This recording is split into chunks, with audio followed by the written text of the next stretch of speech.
Welcome back to Shane's Main Shop.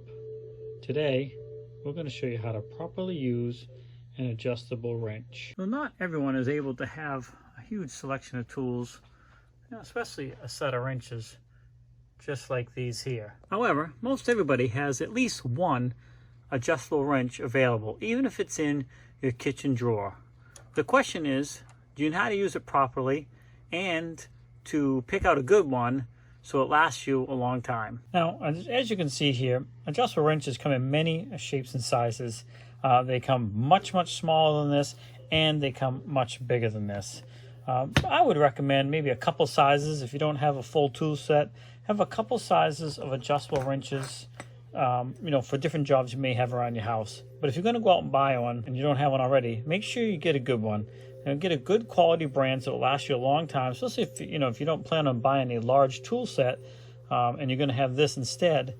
You want a good one. And the reason being, if you get a cheaper one, this is much looser, like this one is here, and you just have a lot more trouble keeping it adjusted to the proper size. So every time you're putting it onto the nut or the bolt, it moves on you and it doesn't always go on.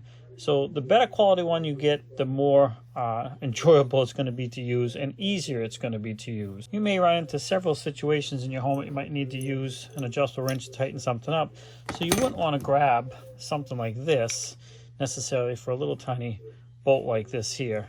Now, of course, you could, but most likely if you're dealing with a small bolt, it's going to be in a small location. And you can see this thing is so big at the head of it here that you may not even be able to get this in to where you need to work, because this is just so big. So you'd want a much smaller one, something like this here, for this type of, or this size of a bolt. Okay, so that gives you an idea of why. Now, if you're getting something into bigger stuff like this, then of course, then this makes a little bit more sense. And of course, this goes much bigger as well.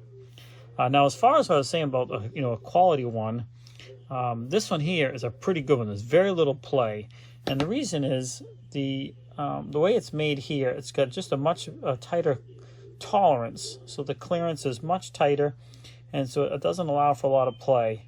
Now, there is a little bit of play in here because it's an old one, so it's wearing out back here. And I'll show you how to help prevent that a little bit too, if you use your tool properly. But you can see there's a little bit of wiggle right there when I wiggle that. There's always going to be some. You're never going to get rid of all of it because this has to move up and down, but the less the better. Otherwise, every time, like I said, when you're trying to put it on here, if this moves a little bit, the next time you go to put it on, it don't fit, and then you have to readjust it again and then wiggle it again, and it's a lot harder. And this is just a cheaper quality one here. Now, there are some adjustments. I'm just using the big one here because it's just easier to see. There are some adjustments, not adjustments, but things you want to be aware of. This screw here keeps this thing in place, and you want to make sure that stays tight. It is possible for it to loosen up over time, and you may have to lubricate that wheel a little bit every once in a while, as well as inside here, but not very often, unless you're using it in damp environments or outside in the dirt where it needs to be taken apart and cleaned. And you can do that as well by taking this off. This will drop out, and then you can slide this right out and clean it up. So keep that in mind. Now, let's talk about using it properly so you can help cut back on the wear and tear on these wrenches and hopefully help them last a long time. The biggest mistake people make, there's several mistakes, but one, they use them as hammers and stuff like that. That is, for a regular wrench, you shouldn't do it either, but for adjustable wrenches, it's even worse, because if you're hitting on this here, or if it hits on this here, every time you do that, you're causing wear and damage to this, which could potentially cause this to get looser and looser over time and become less and less accurate and more of an unpleasurable wrench to use, because you'll be fighting with it a lot more. But another very common thing I see people do is they use it on the bolt incorrectly. If you're tightening things up, obviously in this case this would be turning this way clockwise, then you want to put your wrench on like this. You can see that the solid part of the wrench, this part here, is all part of the handle. So when you turn this, most of the stress and pressure is on this side here. So you're putting that pressure on this side because it's pulling into that nut, especially when it gets down tight. If you do it this way, you're putting the pressure on this piece. And again, when you get it tight and you really start pulling down on it, you're forcing this at an angle. You're really putting a lot of pressure on this joint, which in turn is loosening up all of this. Over time, it's gonna, make it even worse. When you're tightening it up, make sure you're putting it on this way here. And if you're trying to loosen a bolt, you're gonna put it on this way here. So whatever side the pressure is on, or the pressure is gonna be, make sure it's on this side of the wrench, not the side that has your adjustment tooth here. That will go a long way in helping reduce wear and tear on your adjustable wrench. All right, now we all know there's going to be times where you're in a spot where you can only turn this a little bit, and you may not be able to get it back far enough this way, so you have to flip it over to get it to go this way. So you kind of see what I just did there. So if you're loosening it up like this here, and I'm going to turn this way so the pressure is on the correct side.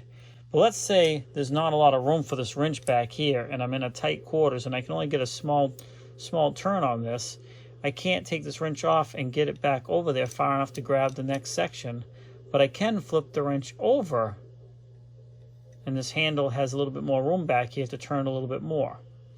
Well, that's not so bad if you've broke the nut loose and there's not as much pressure on it anymore. Then there's not as much harm in doing that, because you can just kind of flip this back and forth. So you can see this one adjust it a little bit. Back and forth, and go a little half turn, flip it. It moves your handle over because of the angle. Turn, flip it, turn, and flip it. The big problem comes when you're putting the big pressure on, like when this thing gets really tight and you're putting the extra pressure on this piece, or if you're trying to loosen it and you're going this way and you're putting a lot of extra on that piece. But if it's already loosened up, or you're just slowly getting it to the tightened point, you can do that back and forth without causing too much damage to this. But I always recommend having the most stress on this side of the wrench right here, not on this. So when you head out to get yourself an adjustable wrench, or if you already have one, hopefully this will give you an idea of how to use it properly. But when you head out to buy one, just check out the workmanship of it. Is it in good tight clearance, so there's not a lot of play? If this wiggles around a lot, then right from the store, I would not buy one. There's quite a bit of play in this one. There's very little play in this one. It was just a much better quality wrench. Now, of course, the bigger size, but you can get good quality ones in all sizes, and you can get terrible quality ones in all sizes. So I recommend you do some research. There's a lot of top brands out there. I'm not going to recommend a particular one because I think there's a lot of good ones.